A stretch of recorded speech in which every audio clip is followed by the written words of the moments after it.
Nasawi ang isang lalaki habang 6 naman ang sugatan matapos na magsalpukan ng isang motorsiklo at kolong-kolong sa Barangay Suerte, Quirino, Isabela.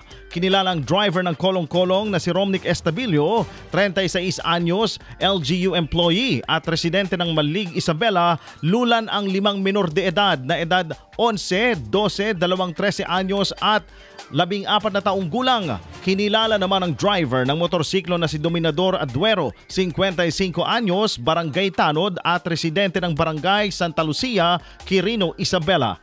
Ayon sa inisyal na pagsisiyasat ng Quirino Police Station, tinatahak ng 2 sasakyan ang magkasalungat na direksyon ng daan. Nang makarating sa pakurbang bahagi ng daan, tinangka umano ng motorsiklo na mag-overtake sa sasakyan na nasa harapan nito. Subalit habang nasa proseso, nabangga nito ang kolong-kolong na noon ay nasa kabilang linya ng kalsada.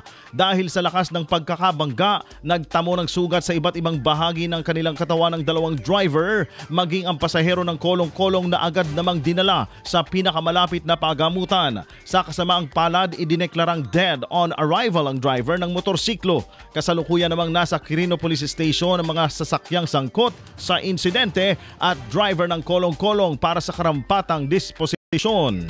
IFM News.